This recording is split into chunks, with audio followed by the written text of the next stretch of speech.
Canelo said he's way better than Mayweather. What do you think to that? Who, Terrence? Yeah. Oh, of course. Of course he is. How was Floyd when they had that fight though? Floyd was 36. Oh, he was 36. He was 36 when he fought Canelo. Because Bud, I believe, is 37 for like another week or so. Yeah. It's wild because, like, if you look at Floyd's resume, it's much deeper than Crawford's. And Floyd was faster and he had a better defense and all that stuff.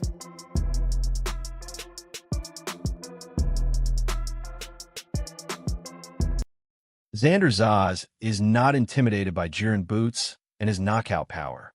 He believes his adaptability, discipline, and ring IQ will be enough to handle the challenge. Zayas is confident that if he sticks to his game plan and stays composed, he can compete with and potentially defeat anyone in the division, including Ennis. Greatest of all time, man. You gotta give it to him. You gotta give it to him. You gotta give it to his coaches. Not just me, Saul, Red, Bernie, Chet, nutritionists. You know, everybody played a part. Canelo said he's way better than Mayweather. What do you think to that? Who, Terrence? Yeah. Oh, of course. Of course. Xander Zayas has promised to deliver his best performance when it matters most, especially with high stakes and doubters watching closely. On the other hand, Jaron Ennis is determined to finally get the recognition he feels he deserves, believing that a unified champion cannot be defined by a single loss. He has made it clear that he plans to leave the ring as a two-division, two-time champion. Compare and contrast the fight between yourself and Floyd Mayweather Jr. and tonight's bout with Terrence Bud Crawford, if you can. No, I think Crawford is way better than Floyd. Xander Zayas is deep in training camp, drilling sharp, powerful combinations on the pads of his trainer as he gears up to prove he is the true number one at 154 pounds. Every session is intense and highly focused, built with one clear purpose: to make a strong statement on fight night. While Jaron's offensive firepower has never been in question, Chad Casino highlighted an area that still needs improvement.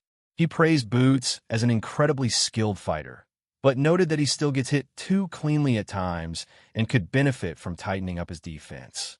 Even with that flaw, Osinko acknowledged that Ennis's flashy, aggressive style is exactly what fans enjoy watching and what helps fill arenas. Listen, Floyd was the greatest in his era. I'm the greatest in my era. It ain't no need to compare me to Floyd or Floyd to me. You talk the talk and you sure walk the walk. Your confidence and aura is on another level. Could we see a run as a light heavyweight? Nah, we ain't going up that much. Now, the discussion around risk versus reward for Xander Zayas has intensified, with Paulie Malignaggi admitting he was surprised the fight came together this early. He described Zayas as a highly marketable fighter willing to step up against anyone, but also pointed out that facing Jaron Ennis at this stage of his career is a significant gamble. Crawford knew he had to make a stand in this sixth round. That shot got Canelo's attention as Crawford's back was against the ropes. It's a good shot from Crawford, and that shot and that exchange allowed him to box. Furthermore, Paulie Malignaggi added that while the upcoming fight may not definitively crown the undisputed best fighter at 154 pounds, the real focus is on marketability. He believes Xander Zayas is one of the most marketable young boxers in the Western world, largely due to his strong Puerto Rican fan base. Malignaggi also suggested that as Zayas captures a championship, his connection with supporters could elevate him into a major star in the boxing business regardless of other contenders. You're way better than Floyd Money Mayweather. I know you heard that he said that. What thoughts came to your mind when you heard that Canelo Alvarez said that about you? Hey, that's a big compliment. He's been in the ring with both of us, so he would know, from. Bowies remained measured when discussing a potential fight between his son Jaron and Xander Zayas. He acknowledged it would be a strong matchup and showed respect for Zayas as a quality opponent, but stopped short of making any predictions. When asked about Jaron becoming an undisputed champion, Boost Ennis stayed realistic about the complexities of the sport and refused to put a specific timeline on that goal. I'm not feeling that at all. It wasn't like that at all, okay? I had the fight 5-4 in favor of Terrence Crawford after 9 rounds. It could have gone either way. And then he basically put on a boxing clinic over the last 3 rounds of the fight. Adding to the same concern, Terrence Crawford noted that Zaz's youth and hunger could pose a serious threat early in the fight. He warned that Jaron Ennis must stay alert and avoid letting Zaz build any early momentum. However, Crawford also believes that if Ennis maintains his composure and handles the pressure, his superior experience will eventually begin to take control as the rounds progress. About Crawford that people have to understand. It's wild because, like, if you look at Floyd's resume, it's much deeper than Crawford's. And Floyd was faster and he had a better defense and all that stuff. But Floyd picked and chose when he fought guys, especially once he left lightweight. He wiped out the junior lights, bring him. Lightweight, he jumps up to Jose Luis Castillo first thing. A lot of people think he lost the first fight, I didn't, but then he won the rematch. Meanwhile, Tim's issues saw clear advantage for Jaron Ennis in terms of overall polish and ring awareness during high-pressure moments. He believes those qualities will become more evident as the fight moves into the later rounds.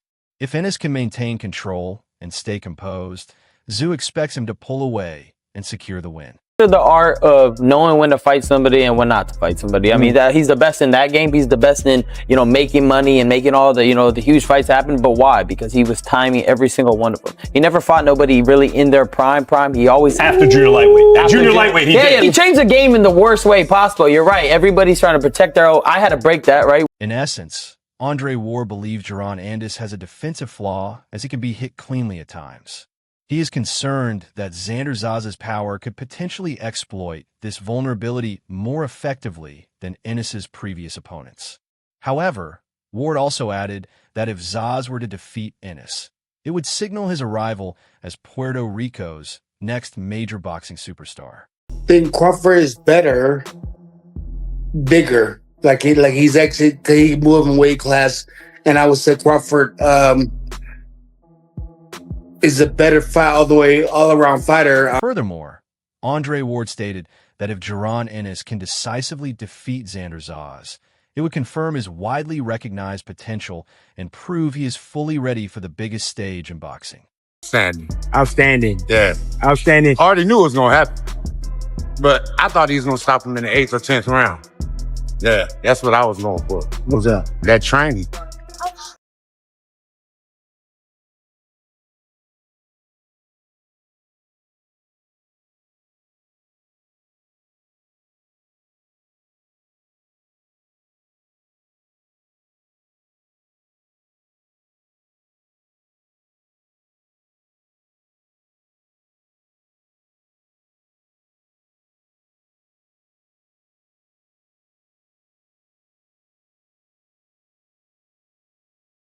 Speaking of poor promotion, Dana White didn't have his best week. His t-shirt shrank smaller every minute, especially when he was questioned about his attempt to amend the Muhammad Ali Act. Listen, if you want to be an asshole, let's do it in private and we can do an interview.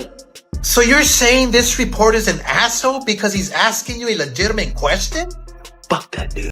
Timothy Bradley weighed in, stating that Xander Zayas brings the right tools to make things difficult for Jermall Charlo. He pointed to Zayas' size, ring awareness, and precise counterpunching as key factors that could disrupt Charlo from settling into a rhythm.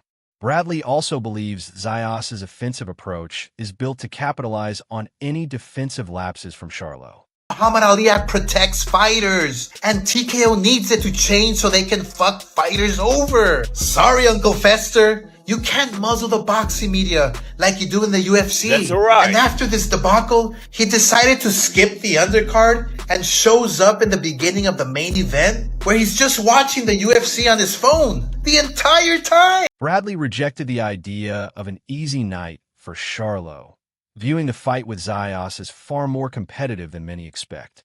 While he acknowledged questions around Zayas' power, he still sees him as a live and dangerous opponent capable of making the fight uncomfortable. Horny! Yeah, baby. To tell you I told you so. I told you! I predicted the Canelo Crawford fight like a goddamn fortune teller. You're the Oracle? Canelo's feet were cemented on the canvas as he was hitting air. The fuck was that? Coach Breadman drew a clear line between amateur experience and professional readiness.